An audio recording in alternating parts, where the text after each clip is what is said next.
Good morning friends. আজ ঠাম্মার হেসেলে আপনাদের সবাইকে স্বাগত। আজকের আমি বানাবো পায়েস।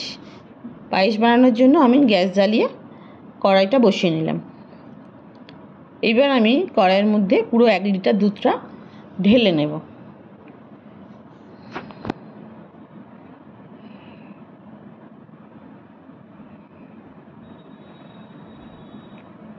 গ্যাসে আমি জোর দিয়ে দিলাম দুধটাকে ভালো করে ফুটিয়ে নেওয়ার জন্য, দিয়ে বারবার নাড়াতে থাকবো যাতে না তলায় দুধটা কড়ার ধরে যায়।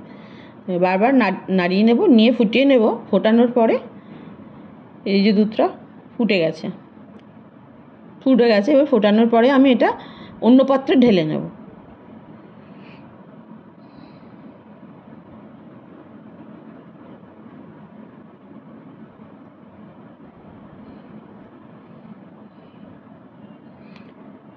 কড়াইটা আবার আমি ধুয়ে গ্যাসে বসিয়ে দিলাম। কড়াই গরম হয়ে গেছে, তার মধ্যে আমি একটু ঘি দিলাম। ঘিটা আমি হালকা করে গরম করে নেব। ঘি গরম হয়ে গেলে ঘিয়ের মধ্যে আমি প্রথমে কাজু দেব, তারপরে কিশমিশ দেব, দিয়ে আমি এটাকে হালকা ভেজে নেব।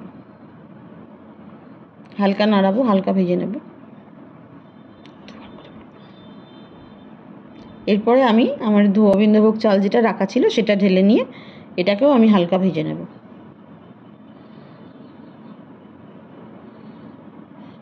ভাজা হয়ে গেছে। এরপরে উপরে আমি দুধ ঢেলে দেব। তার উপরে আমি থেতো করে নেওয়া এলাচ দিয়ে দিলাম।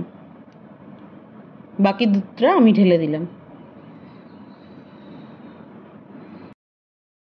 এবার আমি এর মধ্যে মিষ্টির টুকরোটা দিয়ে দেব।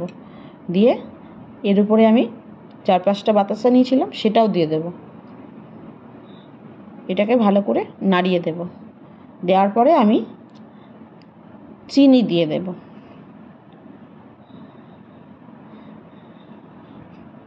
চিনি দেওয়ার পরে আবার আমি নাড়াতে থাকবো যাতে না নিচে ধরে যায়, লেগে যায় কড়ায়, তার জন্য বারবার নাড়াতে থাকবো।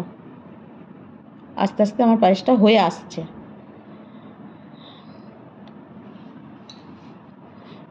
এবার আমার পায়েস একদম রেডি, তৈরি হয়ে গেছে আপনাদের সবার জন্য পায়েস।